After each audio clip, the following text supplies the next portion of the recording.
Hello ಎಲ್ರಿಗೂ ನಮಸ್ಕಾರ. ನಾನಿವತ್ತು ಮನೇಲಿ ಪಾಲಕ್ ಚಿಕನ್ ಮಾಡಿದ್ದೆ. ಈ ಪಾಲಕ್ ಚಿಕನ್ ಈಸಿ ತುಂಬಾ ಮಾಡೋದು. ಸೊ ಅದನ್ನ ಹೇಗೆ ಅಂತ ನಿಮ್ಗೆ ಸಿಂಪಲ್ ಆಗಿ ಹೇಳ್ಕೊಡ್ತೀನಿ. ಪಾಲಕ್ ಚಿಕನ್ ಮಾಡೋದಕ್ಕೆ ಮೇನ್ ಆಗಿ ಪಾಲಕ್ ಬೇಕು. ಸೊ ನಾನಿಲ್ಲಿ 1 ಹಿಡಿಯಷ್ಟು ಪಾಲಕ್ ತಗೊಂಡಿದ್ದೀನಿ, ಕೊತ್ತಂಬರಿ ಸೊಪ್ಪು, 1 ಈರುಳ್ಳಿ, ಸ್ವಲ್ಪ ಪುದೀನ, ಸ್ವಲ್ಪ ಶುಂಠಿ, ಸ್ವಲ್ಪ ಬೆಳ್ಳುಳ್ಳಿ, ಹಸಿಮೆಣಸಿನಕಾಯಿ ಮತ್ತೆ 2 ಟೊಮೆಟೊ ತಗೊಂಡಿದ್ದೀನಿ. ಚಿಕನ್ ಅಡುಗೆ ಅಂದ್ರೆ ಆಸ್ ಯೂಶುವಲ್ ಮೆಣಸು, ಏಲಕ್ಕಿ, ಲವಂಗ, ಚಕ್ಕೆ ಮತ್ತೆ 1 ಕಪ್ ಅಷ್ಟು ಕಾಯಿ ತುರಿ ತಗೊಂಡಿದ್ದೀನಿ. ಈಗ ನಾನು ಈ ಎಲ್ಲಾ ಪದಾರ್ಥಗಳನ್ನ ಮಿಕ್ಸಿ ಜಾರ್ಗೆ ಹಾಕ್ತೀನಿ. ಟೊಮೆಟೊ ಒಂದು ಬಿಟ್ಟು ಇನ್ನೆಲ್ಲಾನು ನಾನು ಮಿಕ್ಸಿಗೆ ಹಾಕಿ ಒಂದೇ ಸಲ ರುಬ್ಕೊಬಿಡ್ತೀನಿ. ಮೆಣಸಿನ್ಕಾಯಿ ಹಾಕ್ಬೇಕಾದ್ರೆ ನೀವು ಒಂದು 5-6 ಮೆಣಸಿನ್ಕಾಯಿ ಮೇಲೆ ಹಾಕೊಳ್ಳಿ. ಖಾರ ನಿಮ್ಗೆ ಎಷ್ಟು ಬೇಕಾಗತ್ತೆ ಅಷ್ಟು ನೋಡ್ಕೊಂಡು.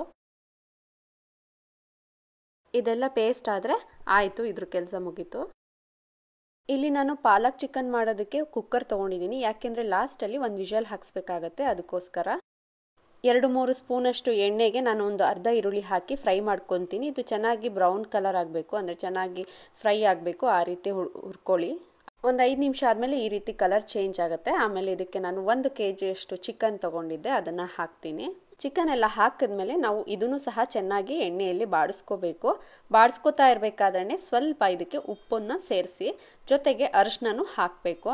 ಈ ಚಿಕನ್ನು ನೀರೆಲ್ಲ ಬಿಡುತ್ತೆ, ನೀರೆಲ್ಲ ಬಿಟ್ಟು ಆ ನೀರು ಸುಂಡಬೇಕು. ಸುಂಡೋವರೆಗೂ ಇದನ್ನು ಸ್ವಲ್ಪ ಚೆನ್ನಾಗಿ ಹುರಿಬೇಕು. ನೋಡಿ, ಈ ರೀತಿ ನೀರೆಲ್ಲ ಇರಬಾರ್ದು, ಫುಲ್ ಡ್ರೈ ಆಗಬೇಕು. ಅಲ್ಲಿ ತನಕನೂ ಇದನ್ನ ಹಾಗೆ ಹುರಿತಾ ಇರಬೇಕು. ಇಲ್ಲಾಂದ್ರೆ ಏನಾಗುತ್ತೆ ಅಂದ್ರೆ ಒಂಥರ ಗಬ್ಬು ಸ್ಮೆಲ್ ಬರುತ್ತೆ. ಹಾಗಾಗಿ ನಾನು ಅರಿಶಿನ ಉಪ್ಪೆಲ್ಲ ಹಾಕಿ ನೀರೆಲ್ಲ ಸುಂಡೋ ತನಕನೂ ಇದನ್ನ ಹುರಿಯೋದಕ್ಕೆ ಬಿಡ್ತೀನಿ.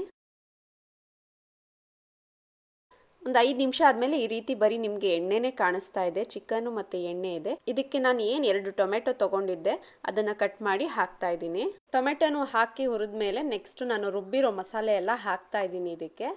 ಈಗ ಹಾಕಿರೋ ಮಸಾಲೆ ಎಲ್ಲ ಹಸಿ ಇರೋದ್ರಿಂದ ಸ್ವಲ್ಪ ಇದನ್ನ ಹಾಗೇನೆ ಬಾಡಿಸ್ಕೋಬೇಕು. ಹಸಿ ವಾಸನೆ ಹೋಗೋವರೆಗೂ ಇದಕ್ಕೆ ಏನು ಹಾಕಬೇಡಿ, ನೀರೆಲ್ಲ ಸೇರಿಸ್ದೇನೆ ಹಾಗೇನೆ ಎಣ್ಣೆಯಲ್ಲಿ ಹುರಿತಾ ಇರಿ. ಇದನ್ನ ಹಾಗೆ ಚೆನ್ನಾಗಿ ಒಂದೊಳ್ಳೆ ರೀತಿಯಲ್ಲಿ ಮಿಕ್ಸ್ ಮಾಡಬೇಕು. ಚಿಕನ್ಗೆ ಇದು ಚೆನ್ನಾಗಿ ಹೊಂದ್ಕೋಬೇಕು ಮಸಾಲೆ. ಈ ರೀತಿ ಎಣ್ಣೆ ಸೆಪರೇಟ್ ಅನ್ಸದ ಮೇಲೆ ನೀವು ನೀರ್ನ ಸೇರಿಸ್ಕೋಬೇಕು.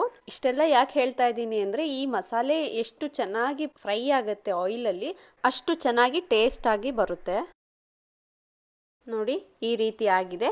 ಇವಾಗ ನಾನು ಇದಕ್ಕೆ ರುಬ್ಬಿರೋ ನೀರ್ನ ಹಾಕ್ತಾ ಇದ್ದೀನಿ.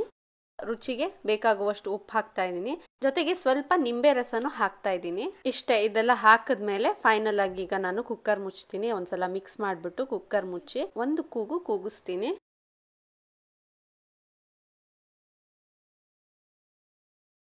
ಈಗ ಕುಕ್ಕರ್ ಮುಚ್ಚಳ ತೆಗೆದು ನೋಡೋಣ ಚಿಕನ್ ಹೇಗಾಗಿದೆ ಅಂತ.